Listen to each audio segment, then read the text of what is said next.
Les aventuriers d'HubSpot by 1 minute 30 avec Gabriel Dabichouevel. Bonjour à tous, salut Rémi, comment vas-tu ? Ça va très bien et toi ? On va parler de données sensibles, qui est un problème souvent lié à la mise en place d'un CRM et à la nature de ces CRM. Mais avant ça, bienvenue dans les aventuriers d'HubSpot, le podcast qui vous emmène dans un voyage passionnant à la découverte du monde du CRM. Je suis Gabriel Dabichouevel, votre guide pour cette aventure et fondateur d'1 minute 30, partenaire HubSpot des entreprises ambitieuses pour vous aider à dépasser les objectifs de votre investissement HubSpot. Rémi, qu'est-ce qu'une donnée sensible dans un CRM ? Quelles sont les différentes natures de ces données sensibles ? En fait, quand on parle de données sensibles, on entend beaucoup de choses différentes. Il y a ce que dit la loi, tout d'abord. Donc la loi elle met de côté déjà une première partie que sont les données de santé. Les données de santé sont des données particulièrement sensibles avec des informations très critiques. Et donc, notamment, on a tout un contexte légal sur l'hébergement des données de santé, son stockage, son accessibilité, ce qu'on appelle l'hébergement de l'HDS. Et donc, toutes ces données-là sont des données qui ont un caractère très critique. Au-delà de ça, on a bien entendu une deuxième pan de la loi qui est la donnée, ce qu'on appelle le RGPD, et donc toutes les données personnelles. Ces données personnelles, elles peuvent être de type tout simplement d'informations qui permettent d'identifier une personne de manière unique ou quasiment unique, ou des informations de type biométrique, ou des informations de type digital, etc. Donc, ces données personnelles, elles font un deuxième pan des données sensibles. Mais il y a aussi un troisième pan qu'on a tendance à oublier. Et on voit souvent, très souvent, dans des CRM, quand on fait des migrations, des informations plus ou moins sensibles, voire très sensibles, stockées de manière inadéquate dans des endroits très différents. Je pense à un numéro de carte bleue avec son code correcteur et sa date de péremption est une donnée très sensible. Des informations de compte bancaire peuvent être des données sensibles. Des informations d'authentification avec un login et un mot de passe sont des données sensibles en tant que telles. Et donc, au-delà de ce que dit la loi, il y a aussi ce que dit la base du bon sens et la logique de la sensibilité de l'information. Et puis, parfois, c'est pas la donnée en tant que telle, mais ce que l'on dit ce que les gens écrivent autour de ces données-là, qui est le dernier pan, qui est aussi de la donnée sensible. Quand on commence à avoir des jugements, qui peuvent être des jugements ethniques, mais qui peuvent être des jugements religieux, mais qui peuvent être aussi des jugements tout simplement de valeur, voire d'être très injuriant par rapport aux clients ou même très sectaire ou quelconque. Quand un commercial dit, par exemple, ou écrit que tel client est particulièrement chiant ou encore que tel client est particulièrement séduisant, on rentre aussi dans la donnée sensible. Ça, c'est des choses que tu as vues ? C'est des choses que l'on voit très souvent, oui, malheureusement, parce que dans les notes d'information, là où le commerce a envie d'être efficace, il a juste envie de mettre une information pertinente, un client particulièrement pointilleux va se retrouver avec un qualificatif presque injurieux dans un CRM assez facilement. Et quel est le risque par rapport à ça ? Parce qu'a priori, le client ne verra jamais la CRM. Autant la carte bleue, on comprend. Si elle est piratée, il peut avoir des fraudes. Mais d'écrire qu'un client est chiant dans son CRM... Alors, il suffit de regarder un petit peu l'histoire. Les dernières, justement, actions de la CNIL contre les sociétés sont souvent pas uniquement liées à des données de RGPD, mais sont souvent liées notamment à des données à caractère injurieux stockées dans des éléments, soit sur des personnels internes à l'entreprise, soit sur des clients. Et c'est en fait réellement quelque chose qui peut être hyper sensible et parfois ça peut être du sexisme, ça peut être plein d'autres formes que la donnée sensible au sens classique du terme. Et il ne faut pas l'oublier, c'est la sensibilité de la donnée, c'est aussi toute l'interprétation, tout le jugement de valeur qui va derrière. Est-ce que tu as d'autres exemples de mauvaise gestion ? Là, on est beaucoup sur des erreurs personnelles, mais sur qu'est-ce qu'on voit comme erreur courante aussi dans la gestion de ces données sensibles ? Tu as parlé du respect de la loi, tu as parlé de ne pas être injurieux.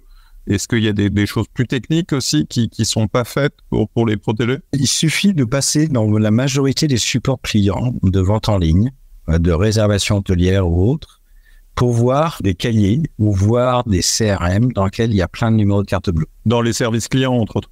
Dans les services clients, notamment parce que la personne fait sa réservation en ligne et que l'opérateur, ayant peur commence par l'écrire noir sur blanc, se disant je vais le faire après. Et puis, le note sur un bout de papier et va le saisir effectivement après, donc sur son TPE ou autre, pour faire la pré-réservation.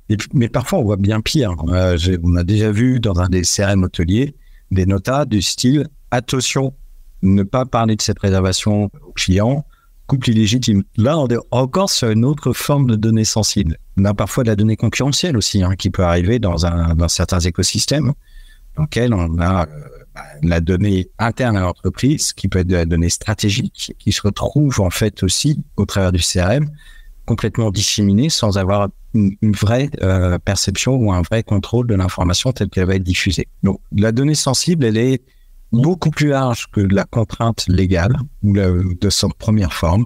On dit données de santé d'un côté, données personnelles de l'autre. Elle prend en fait aussi toutes les autres formes de sensibilité de la donnée. Et donc, tous les jugements religieux, ethniques, mais même parfois, on va beaucoup plus loin. On a des systèmes, des CRM dans lesquels on trouve beaucoup de données sur les enfants, et sur les habitudes, les addictions des enfants, etc. Et là, pareil, on est à nouveau dans la donnée très, très sensible. On a même vu parfois des clients dans leur CRM commencer à vouloir faire des mailings et commencer à vouloir faire des offres d'abonnement à des enfants mineurs, bien entendu, et faire du démarchage commercial sur des enfants mineurs. Et là aussi, on rentre dans la partie borderline et dans la partie de données très sensibles. C'est quoi les bonnes pratiques à mettre en place pour traiter ces trois types de données sensibles? Je pense qu'il y a des pratiques communes entre les données de santé, les données RGPD, les données sensibles tout simplement parce qu'elles doivent pas être communiquées, qu'elles doivent et parfois même pas être notées. C'est quoi les bonnes pratiques? Est-ce qu'il y a bien sûr les aspects techniques qui sont demandés par la réglementation? Mais après, comment on a vu qu'il y avait plein d'erreurs qui étaient plus liées au process, à la saisie humaine. Comment on met en place justement des garde-fous pour éviter ces situations? Déjà, effectivement, c'est important de le signaler. Il faut que l'outil soit conforme. Ne pas prendre un Excel partagé sur du stockage de données de santé. Première chose, le premier b.a.-ba, c'est effectivement de vérifier que là, on va saisir l'information. L'information, elle est bien stockée dans un environnement conforme. Qu'elle est stockée et elle est transportée d'une manière conforme aussi. Deuxième sujet, c'est de ranger ses affaires. C'est-à-dire d'avoir les données de santé qui sont dans les espaces pour stocker la donnée de santé, les données personnelles qui sont dans des champs réservés aux données personnelles et qui ne se retrouvent pas, notamment dans des champs de commentaires, etc. Et des données de carte bleue qui ne se retrouvent pas justement sur un papier ou autre. Savoir ranger ses affaires. Troisième aspect, c'est que c'est une responsabilité. On dit souvent le CRM est un peu l'image du système d'information et des équipes des métiers de l'entreprise. Et au-delà de ça, c'est un peu l'image de la logique de l'entreprise. Si on n'a pas une entreprise dans laquelle les salariés sont éduqués à traiter cette sensibilité de l'information, sur laquelle les salariés ne prennent pas conscience de la sensibilité de cette information, eh bien, il est évident que l'erreur humaine se fera par une erreur par omission ou par ignorance et non pas par une erreur réellement de pratique. Et au-delà de ça, en fait, ça veut dire que il faut effectivement éduquer les équipes. Il faut se donner des moyens de contrôle. Les moyens de contrôle, le premier, c'est le responsable de plateau quand on a des opérateurs d'un service client. C'est le responsable commercial quand on a une direction commerciale ou directeur commercial, ou même le chef d'équipe ou peu importe. Mais c'est l'ensemble, en fait, des responsables, des moyens de contrôle. Il n'est pas pensable qu'un opérateur soit contrôlé par un autre opérateur. Donc, c'est bien soit se donner les moyens en interne d'avoir une forme de contrôle et de gouvernance, que le DPO peut faire de façon régulière aussi. Et puis, au-delà de ça, c'est parfois, ça peut aller jusqu'à se donner le moyen d'être contrôlé par une entité externe pour vérifier que la loi est respectée, mais surtout que l'éthique et les processus internes sont respectés. Donc, première chose, c'est donner des processus et donner des moyens de ranger l'information. Deuxième chose, c'est se donner les moyens que les équipes soient éduquées. Et troisième chose, se donner un moyen de contrôle. Et comment on peut aider nos clients à mettre en place ça? En particulier, est-ce que HubSpot peut héberger des données de santé? Je crois que non. Et comment on s'organise pour traiter cette information-là? Tu disais tout à l'heure qu'on pouvait ranger les données de santé ailleurs que sur le CRM et pour le cas échéant, on peut lier les deux. Et comment on peut aider aussi nos clients après à avoir des bonnes pratiques, à faire ces revues régulières, etc. HubSpot n'est pas habilité données de santé, très clairement, comme la majorité des CRM. Au-delà de ça, en fait, il est tout à fait techniquement possible de connecter HubSpot avec un système, lui, certifié données de santé, avec un hébergement lui-même certifié données de santé, dans lequel HubSpot n'est que la fenêtre dans laquelle l'information va être affichée et saisie. C'est-à-dire qu'à aucun moment la donnée va être stockée dans HubSpot, à aucun moment la donnée va passer par les plateformes de HubSpot. Elle va juste passer au sein d'un contexte dans lequel HubSpot aura affiché le conteneur au-delà de ça. Donc, ce n'est pas parce que HubSpot ne peut pas héberger ce type de données que l'on ne peut pas exploiter HubSpot dans un écosystème qui nécessite ces hébergements. Maintenant, HubSpot, il nous aide en fait à plusieurs choses. La première chose, il nous aide à des sujets de data quality. Et au-delà de ça, il nous donne en fait les moyens d'auditer et d'aller assez rapidement contrôler l'information parce qu'elle est partagée. On n'est pas dans un système dans lequel l'information est cloisonnée, chacun a son carnet à côté de lui.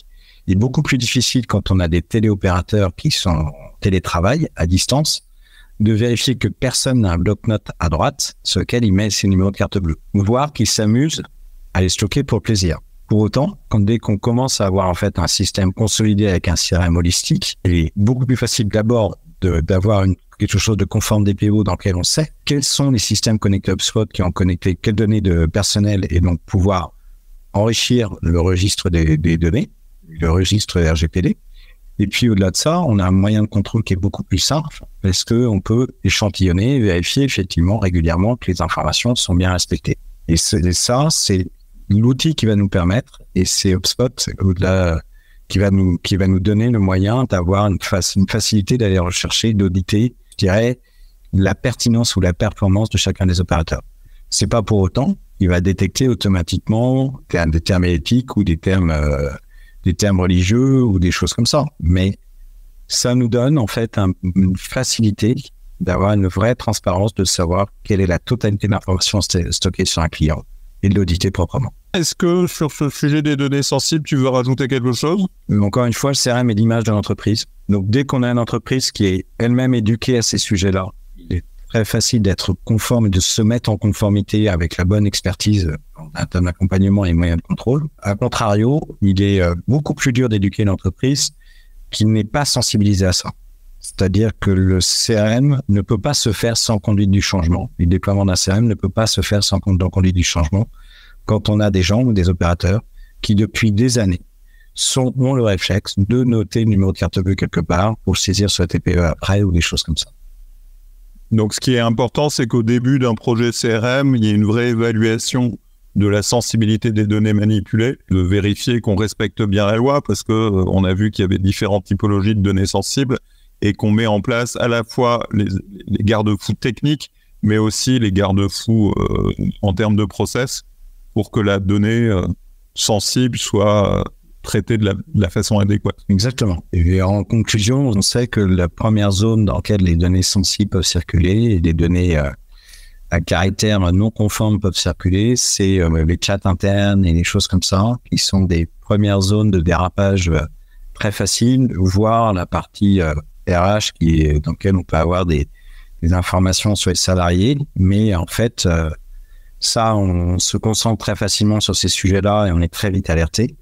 Là, on n'a pas forcément le réflexe d'être alerté ou de sensibiliser les gens sur le CRM. Merci Rémi, cet épisode des aventuriers de HubSpot est terminé. J'espère que vous avez beaucoup appris. Si, comme nous, vous pensez que le CRM est une aventure et qu'il faut être bien accompagné, contactez-moi chez 1 minute 30. Mais avant de partir, n'oubliez pas que l'expérience est meilleure lorsqu'elle est partagée. Alors après l'épisode, relayez vos découvertes avec d'autres aventuriers. Et n'hésitez pas à liker, à partager et à laisser un commentaire sur la plateforme où vous consultez ce podcast. Merci beaucoup Rémi. Bonne journée à tous. Vous pouvez réécouter tous les épisodes de notre podcast sur Spotify, YouTube, Deezer et Google Podcast. Vous pouvez aussi visiter notre site web 1minute30.com.